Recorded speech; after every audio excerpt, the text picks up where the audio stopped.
plus que 5.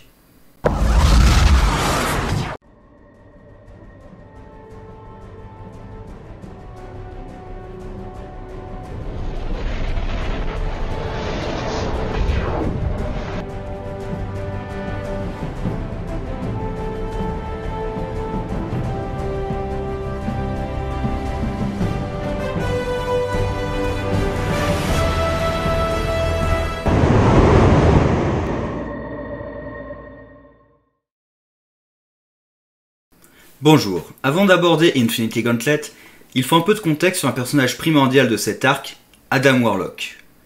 Pour cela, regardons l'arc Infinity Effect, qui commence par un récapitulatif de 4 pages sur les origines de ce personnage. Introduit en septembre 67 par Stan Lee et Jack Kirby, Adam a été créé comme l'être humain parfait par l'organisation Beehive, qui souhaitait conquérir le monde. Dis, Cortex, tu veux faire quoi cette nuit? La même chose que chaque nuit, Minus. Tenter de conquérir le monde. Of course! Et j'ai l'impression que ce clip va beaucoup servir. En sortant de son cocon, Adam regarda l'âme de ses créateurs, et déçu de ce qu'il vit, il détruisit la base avec eux à l'intérieur. À l'époque, il n'était encore connu que par le nom Him, lui. Oh non, non, non, je ne peux pas dire son nom. Ce méchant est tellement malfaisant, tellement diabolique, tellement monstrueux, que la simple évocation de son nom glace le sang des humains. Le seul nom que l'on puisse donner à ce prince des ténèbres, c'est... lui. Il apprit l'humilité en combattant Thor et retourna dans son cocon. Qu'est-ce qu'il a? Il se métamorphose. Celui-ci fut recueilli par High Evolutionary, qui avait créé un paradis sur une contre-terre de l'autre côté du soleil. Cependant, une de ses créations, Man-Beast, plongea ce paradis dans l'enfer des guerres, répétant une caricature de l'histoire terrestre. Lui décida alors de devenir le protecteur de cette contre-terre et devint Adam Warlock. High Evolutionary lui offrant sa Soul Gem. Il finit par sauver cette planète, puis la quitta pour voyager dans l'espace, bouleversé par toutes les morts qu'il avait vécues. Le temps, le présent. C'est une indication assez vague quand même.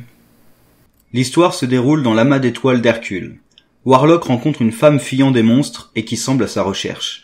Les poursuivants se présentent comme des grands inquisiteurs de l'Église universelle de la vérité, et veulent tuer cet infidèle. Warlock les combat, mais il s'avère puissant, et malgré son intervention, ils parviennent à tuer la femme, puis se téléportent ailleurs. Warlock est dévasté par cette nouvelle perte, mais doit obtenir des informations sur cette église.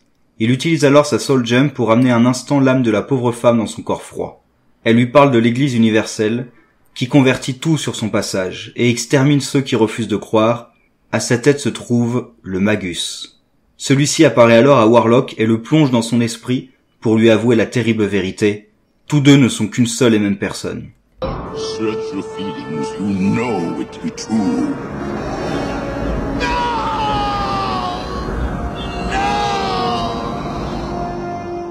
Warlock attaque un vaisseau de l'église mais est vaincu par leur armement et capturé, enfermé avec les autres infidèles destinés à l'extermination. Parmi eux se trouve Pip le troll, qui deviendra un petit acolyte du héros. La matriarche de l'église décide de faire abattre Warlock à bord du vaisseau, pensant tuer sa contrepartie Magus et prendre ainsi la tête absolue de l'église. Warlock refuse de mener la révolte des prisonniers car il a peur de la corruption du pouvoir. Cependant, il les aide et élimine toutes les défenses du vaisseau. Finalement, face à son capitaine, Warlock s'apprête à mourir quand sa Soul Gem s'active d'elle-même et piège l'âme du capitaine en elle, tel un vampire spirituel. Warlock part affronter Magus au risque de se détruire lui-même et Pip le troll se joint au voyage. Arrivés sur Homeworld, Pip et Warlock sont attaqués par des gardes.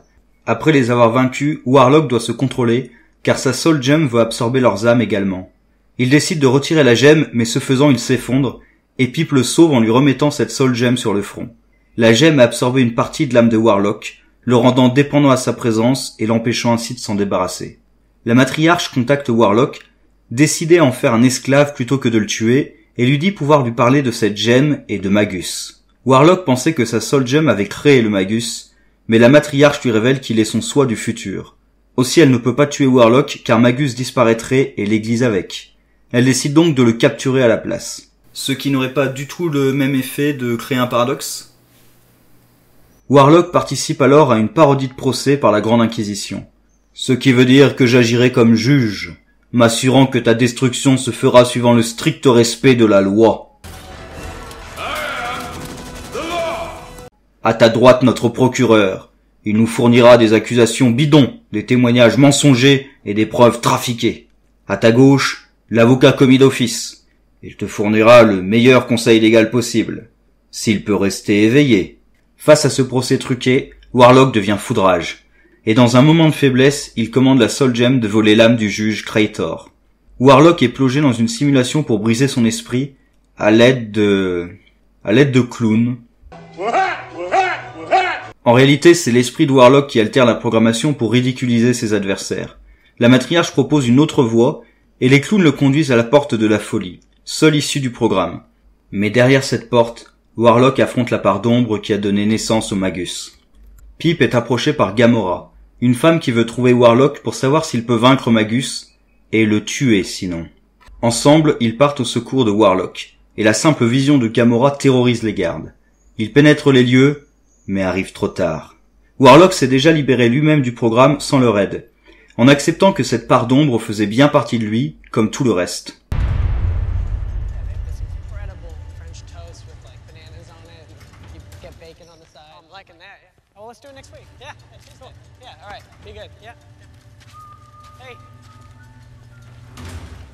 What happened? Oh, nothing. We just shot the shit. He's just a really nice guy. We're gonna get brunch next week.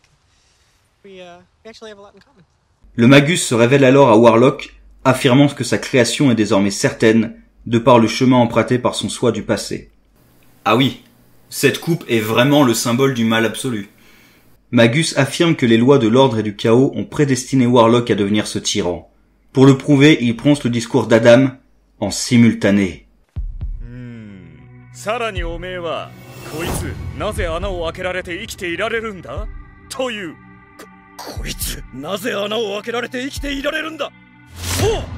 Gamora n'intervient pas et semble invisible aux yeux de Magus. Elle contacte son maître par télépathie pour lui dire que tout se passe comme prévu. Magus explique son plan et donc sa naissance à Warlock.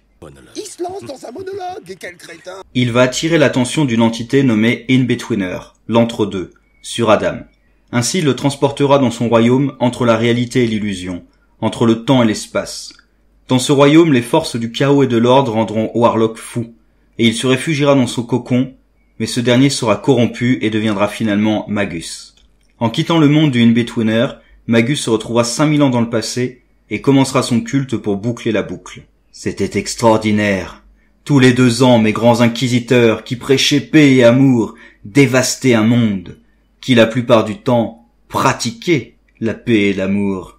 Gamora attend le moment où le In-Betweener apparaîtra.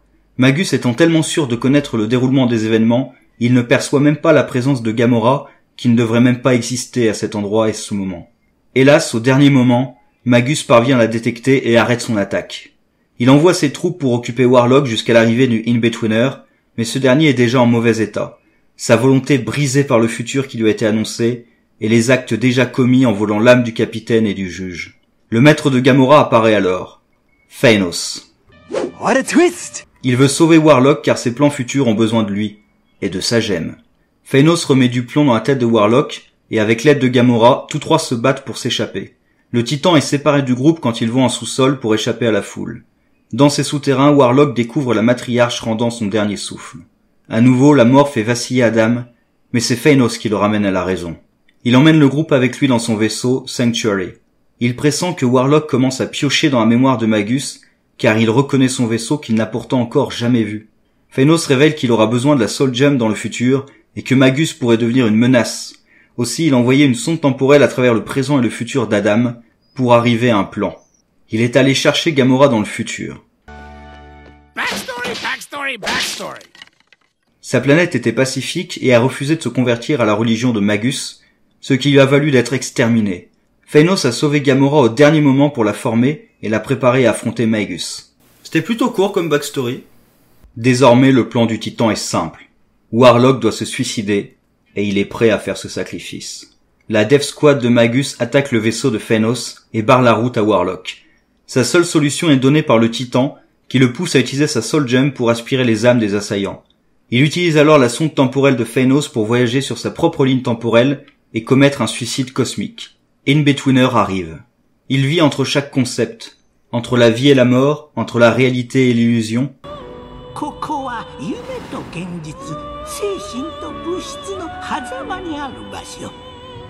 Il révèle à Warlock que l'ordre et le chaos ont besoin d'un champion de la vie pour combattre un adorateur de la mort. Évidemment, il parle de Magus et Phanos. Le combat entre ces deux champions fait rage. Pendant ce temps, In-Betweener, qui doit respecter l'ordre des choses, et donc doit attendre le bon moment prédéterminé par le cosmos pour agir, permet à Warlock, par son inaction, de profiter de ce délai pour détruire la ligne temporelle où il devient Magus. Il se plonge alors dans la ligne la plus courte et arrive quelques mois plus tard face à un futur soi qui meurt, amer, en ayant tout perdu.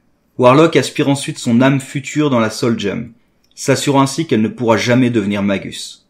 Ainsi le temps se réarrange et seuls Warlock, Pip, Gamora et Phanos s'en souviennent. L'histoire entre Warlock et Phanos se poursuit avec un nouveau plan du Titan Fou qui fera de ses alliés d'un temps des ennemis.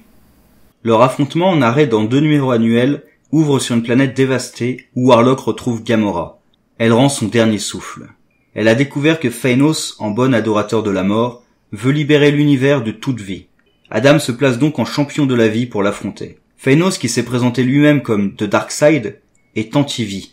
Ça ne rappelle pas du tout un méchant de DC qui s'appellerait Darkseid et qui chercherait l'équation d'anti-vie, par exemple. Pas du tout. Aucun rapport. Iron Man, Beast, Vision, Scarlet Witch, Thor et Captain America se sont réunis sans savoir pourquoi. Ils sont rejoints par Captain Marvel et Moondragon qui ont eu la même prémonition qu'eux. Ailleurs dans l'univers, un vaisseau fait exploser un soleil et tue des millions d'âmes. I felt a great disturbance in the force, as if millions of voices suddenly cried out in terror and were suddenly silenced. I fear something terrible has happened. Adam Warlock approche les Avengers pour leur exposer les faits. Après avoir perdu le Cosmic Cube, Phanos a été abandonné par la mort, mais il a trouvé un ancien parchemin. Ce parchemin parlait de 6 Soul Gems, au pouvoir extraordinaire. Phanos a récupéré toutes les gemmes disséminées dans l'univers et a utilisé l'affrontement contre Magus pour absorber une partie de la Soul Gem d'Adam. Ainsi, il a créé une gemme artificielle rassemblant tous leurs pouvoirs. Cette Star Gem lui permet de détruire des étoiles et il compte les détruire toutes.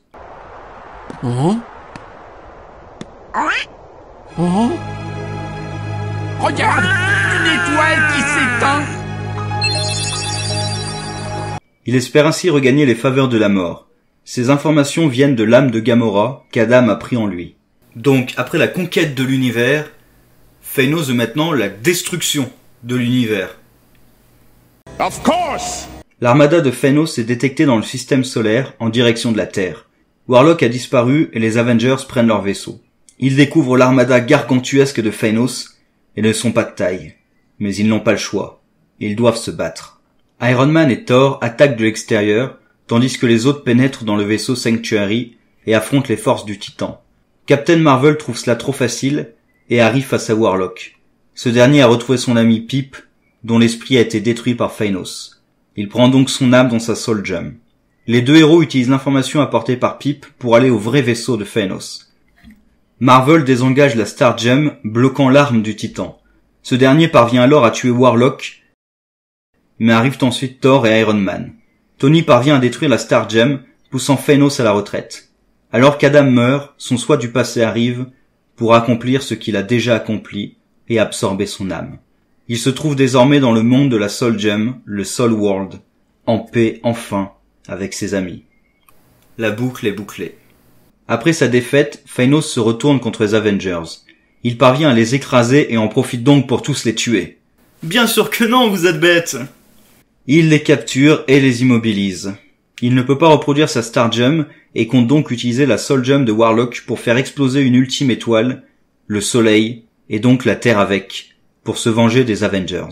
Moondragon a pu envoyer un message télépathique à Spider-Man. Lord Chaos et Master Order observent la situation assez inquiets et reposent leur espoir sur Spider-Man et celui qu'il va chercher, The Thing. Ce sont les deux têtes cosmiques qui ont créé le In-Betweener et voulaient Magus comme héros de la vie contre Phanos. Avec le vaisseau des Fantastic Four, ils vont dans le Sanctuary de Phanos. Les deux héros confrontent les forces de Phanos et ce dernier coupe la gravitation artificielle. Ils ne font évidemment pas le poids face au Titan Mais les deux têtes géantes de l'espace comptaient sur eux pour toute autre chose. Face à la puissance du Titan, Spider-Man fuit. Mais il retrouve son calme et conclut qu'il doit libérer Thor s'il veut espérer sauver la Terre. Il se jette sur la machine, immobilisant les Avengers, et les libère donc tous.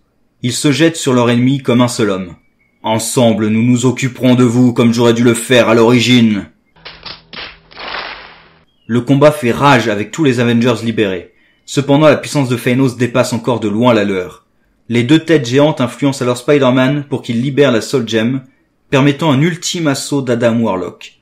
Il libère toute sa puissance contre le Titan fou, et dans un flash de lumière, il ne reste plus qu'une statue de pierre. Et une stèle vient couronner le succès d'Adam Warlock.